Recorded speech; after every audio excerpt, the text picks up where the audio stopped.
Alright, we're finally done with the script. You know, I should probably research some of the different side characters from the game though.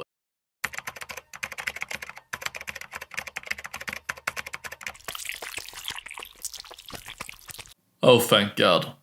So, the premise is as follows. You play as 3 different main characters. Bernard, the classic nerd who feels like the leader of the group. Hoagie, the mellow plus-size roadie who cracks jokes all the time. And Laverne, the closet psychopath who is studying to become a nurse and has an affinity for animals.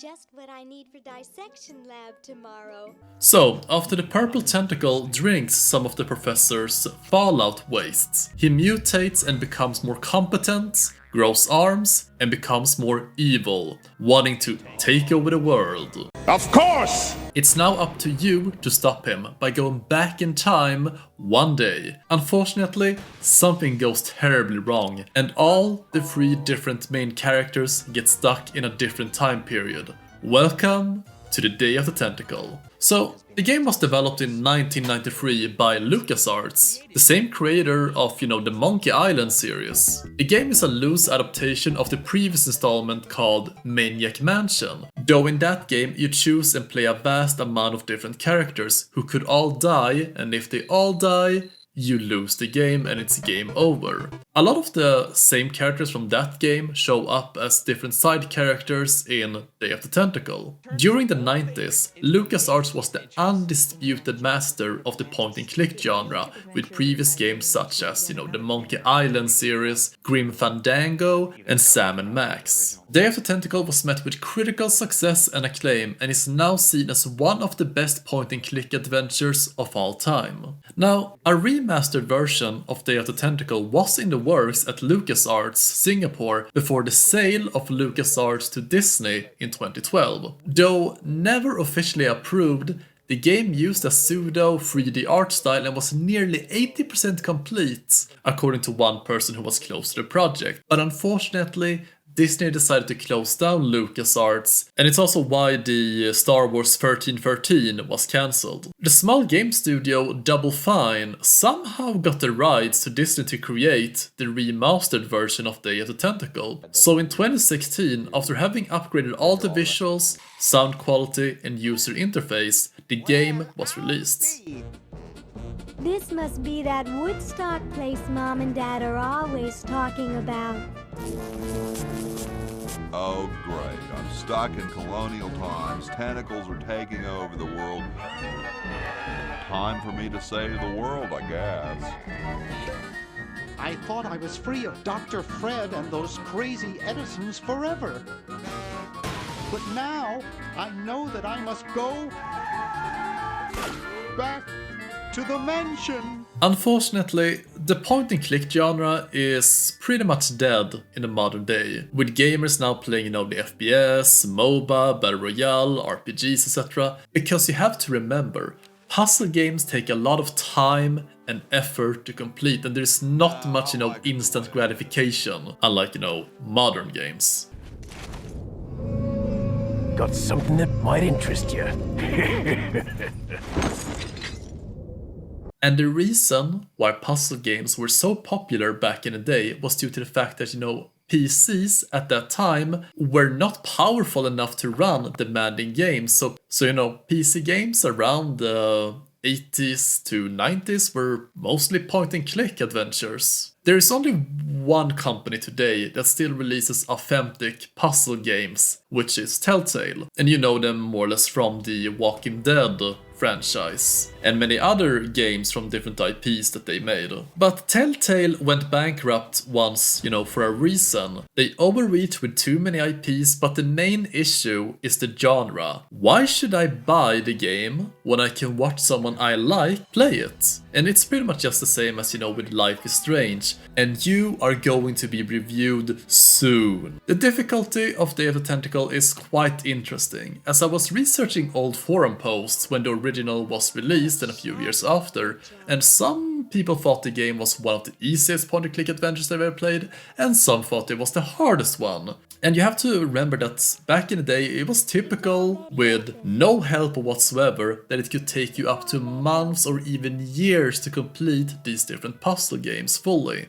For me personally, it took me 4 hours. I had to look up a few walkthroughs as I got stuck in a few spots in the game, and that's going to happen to you. Fortunately, these are mostly mainly towards the latter stage of the game, and especially in the future. So when solving puzzles in this game, you need to change your mindset. It is a sort of hybrid between actual logic and cartoon logic in order to complete different puzzles. So take this for example. You need to create a thunderstorm in the past with Hoagie, and the solution is wash your car, or in this case, a carriage. Because you know the old saying, it always starts raining when you're washing your car, and the game is just filled with a lot of these puzzles, and you feel brilliant when you solve these different puzzles. And another one is when you're with Hoagie again, and you need to cut down this tree outside the Chronojohns since Laverne is stuck in the same tree in the future. You talk to George Washington and try to trick him into cutting down the tree, but Washington will only cut it down if it's a cherry tree. So, you find some paint and you paint the fruits of that tree red and voila, cherry tree. So you trick Washington into cutting down the tree and now the tree is gone in the future. I said come down from there at once! Try to understand. I'm stuck in this.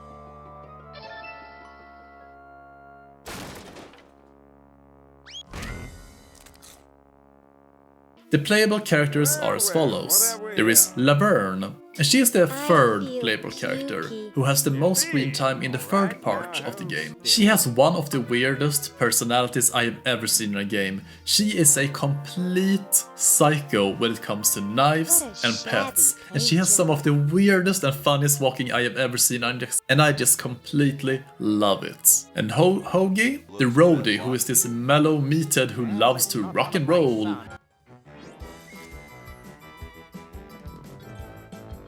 And lastly, there is Bernard, leader of the gang. Because if I had to classify which one of these three is the main character, it's probably Bernard, considering that he is the only playable character that was playable in the previous game, Maniac Mansion. He's the active character who starts the adventure of the mansion and goes back in time with his friends.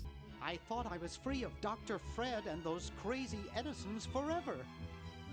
But now I know that I must go back to the mansion. Now, the gameplay. As with most point-and-click games, you have a wide array of actions you can take aside from just moving around. You can, interact, analyze, talk, and give different items to each character, and you can also highlight the objects.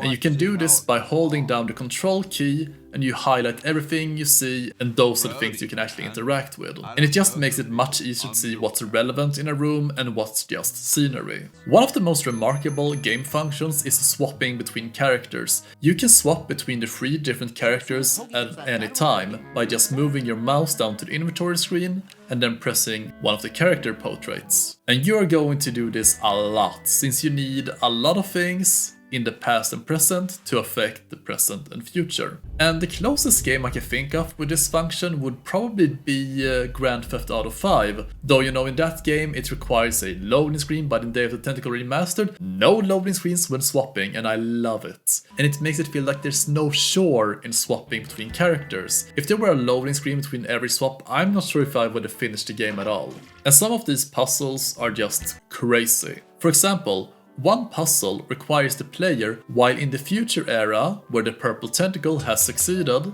and taken over, is to send a medical chart of a tentacle back to the past, and then having that medical chart be the design of the American flag when they were writing the Declaration of Independence. And then you collect one of these flags up on the roof, and in the future you use it as a tentacle disguise, which allows Laverne to roam freely throughout the compound without being caught by the tentacles. One of the issues I found in the mid to late stage of the game is there will be a lot of walking and running between the chronogems, and I mean a ton. Running back and forth with all three characters will become quite tedious after a while. And you know, you are able to trade items between the characters. However, you can only put one item inside the chronogems at a time. Fortunately, characters have an infinite inventory, so you will never have to drop something to pick something new up. And of course, you will get stuck at certain puzzles a lot, or even you know what to do next. So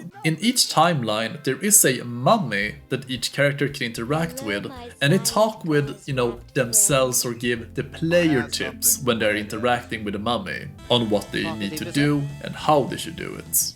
It's also interesting how all side characters are different versions in each time period. For example, the professor in the Colonial times is the great-great-great-great-great-grandfather of the current time professor, while the professor in the future is more or less the same as the present professor, just more nihilistic and a long beard. The art style had a significant overhaul compared to its predecessor, and even the original game. The remastered version has made the art style just feel timeless. Just look at these comparisons between the games. Watching the behind the scenes of the remake, you can just see and feel how much love and painstaking work went into updating just everything from the pixelated art to a modern era style. And I think this was the original artist's vision when it came to the game. But unfortunately, in 1993, the technology limited his vision. The voice acting is stellar, with all characters sounding quite distinct. Laverne has the funniest voice, and I swear I thought her voice sounded like an AI script at first. Well, what do we have here? Looks like a prosthetic rodent. Another specimen. But I believe it was intentional to be more mechanical and soulless on purpose to paint her as this really psychotic character. Now, the story is as follows. So after Purple Tentacle drinks the contaminated waste from the professor's house and transforms into this evil tentacle, Bernard receives a letter from a hamster where Green Tentacle wants help from Bernard. So Bernard asks his two friends Hoagie and Laverne to come with and help him. And this is probably one of the most incredible opening scenes I have ever witnessed in a game, with perfect music fitting it, and the art, and just some good old visual comedy.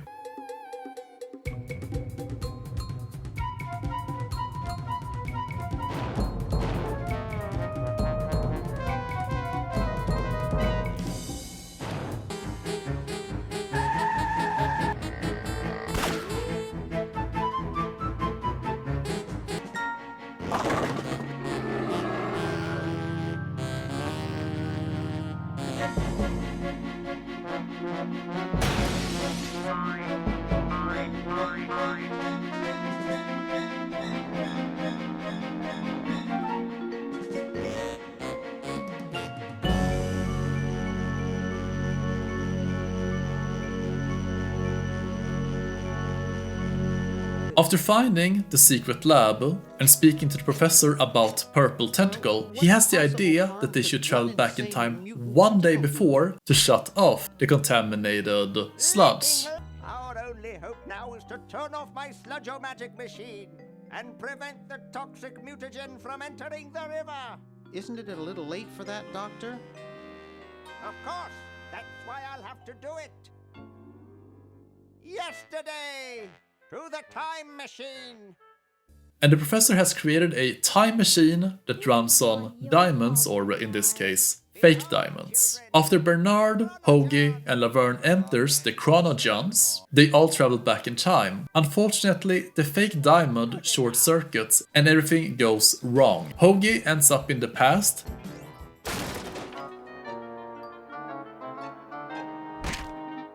Laverne gets an atomic wedgie from a tree in the future. And Bernard is fine, ending up in the present.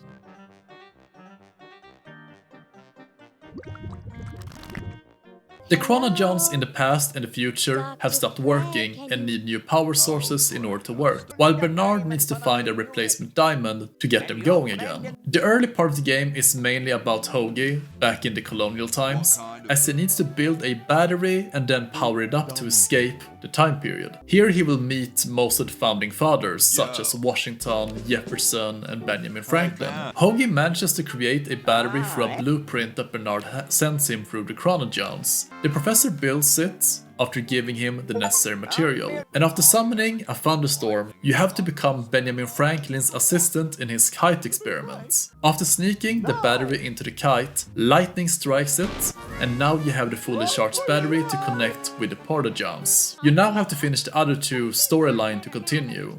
Bernard, on the other hand, is the mediator between Laverne and Hoagie, finding stuff in the present time to send to the others to help them out. Laverne's gameplay occurs 200 years in the future, where the tentacles have taken over the world and enslaved humans, treating them as pets.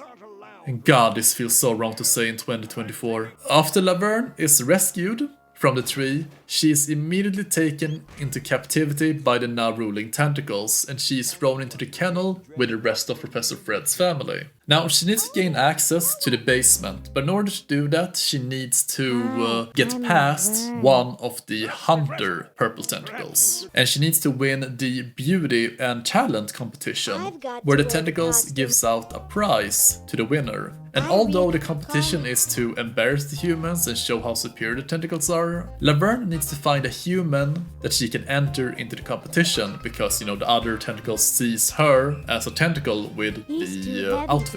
And after finding the mummy, she uses it to enter the contests. And you have to get a few items for it and to win the contests. For example, you find a wig with spaghetti and forks to win the best hair category.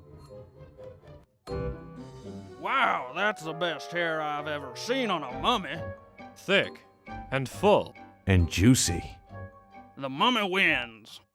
Agreed.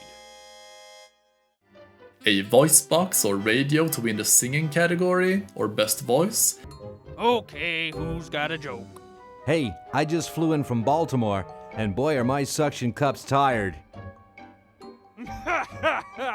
A classic.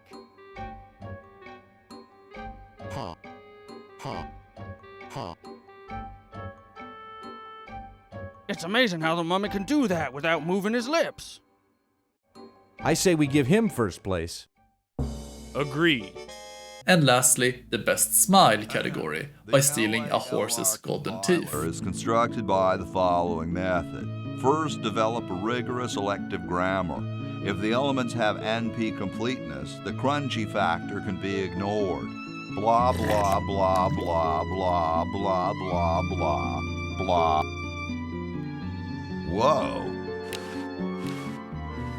And after winning the contest, Laverne gains access to the basement where the power source to the porta-johns is. And though she needs to power this one up somehow, and Bernard is the one who needs to fix this. Bernard manages to get his hands on the hamster that delivered the letter at the start of the game. He puts it in a freezer, and now Laverne can pick it up 200 years later, unfreeze him, and yes, the dialogue says, please do not try this in real life, kids. Like the most dangerous microwave ovens of my century. Those things could really pop a hamster good. Uh-oh.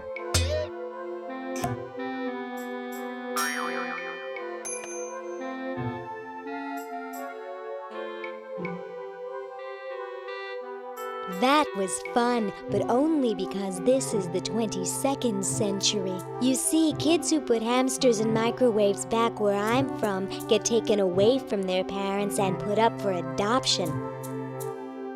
So don't do it. And now you have the power source, and you can connect the extension cord with the porta-johns to get back in time. But first, Bernard needs to fix the diamond to power up the porta-johns so everyone can come back to the present time.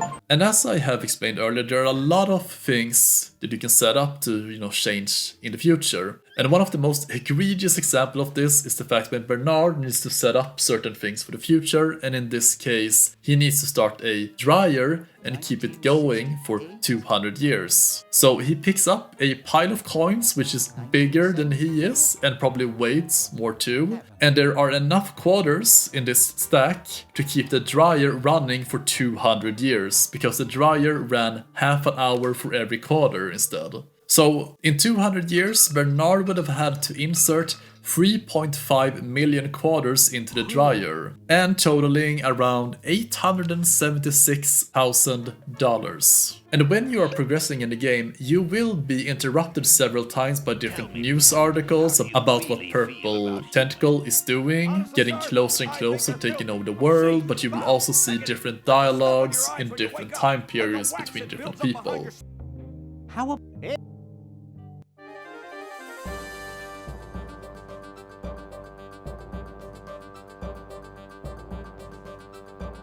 So now, in order for Bernard to gain a real diamond, he has to first gather millions of dollars to buy this super diamond. And he needs to get the money by earning the royalties or the game's cast earned from the previous game, Maniac Mansion. The contract... This is Farley Crock at LucasArts Games. I just discovered your contract among some very old files, and, well, our lawyers say that we have to pay you $2 million in back royalties.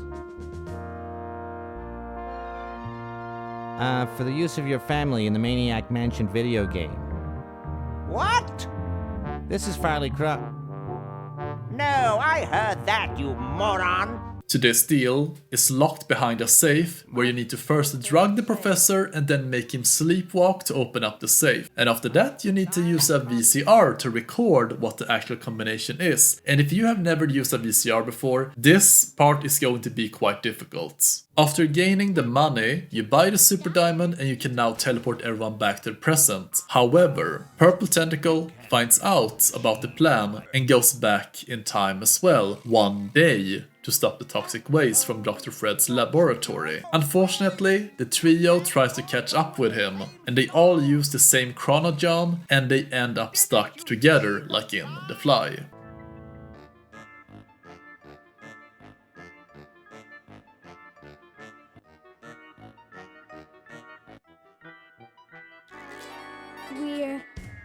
We're some kind of monster, dudes. When you get there, Purple Tentacle has already prepared for you and has gathered all the tentacles from the future, and you are totally outnumbered. Yeah? You and what army? Why, this army, of course. Yikes. They are now all guarding the controls to shut off the toxic waste, and you are hunted by the old original Tentacle who hates humans. And he has invented a shrink ray to make humans small so he can belittle them and crush them under his body. After outmaneuvering him, you reach the basement and you beat the tentacles.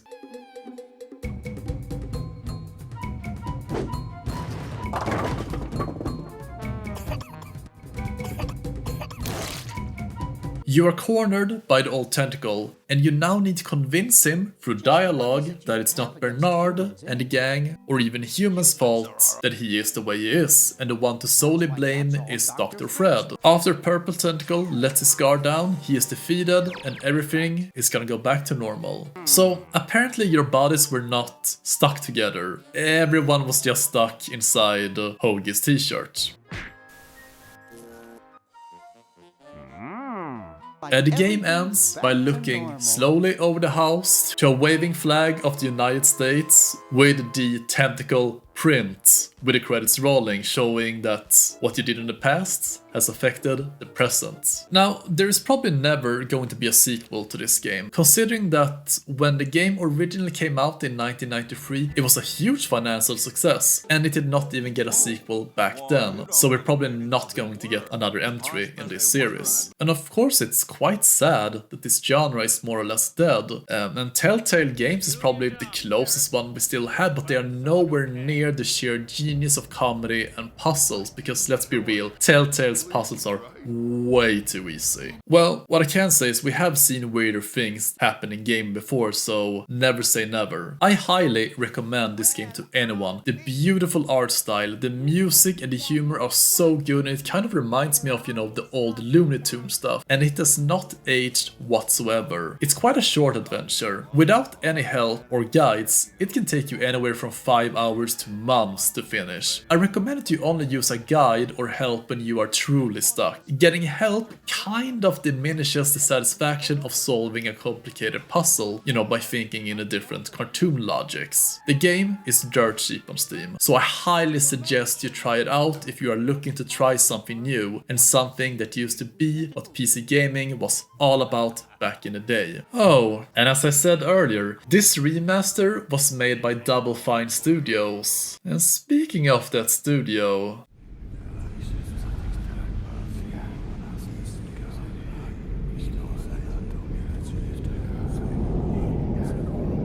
Huh?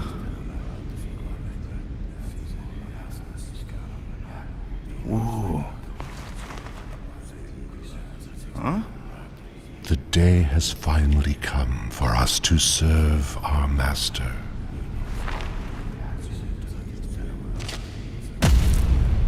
Hey.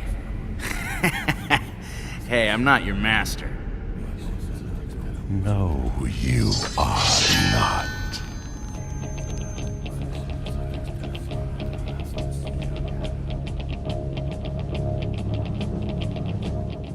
See you in the next one, guys.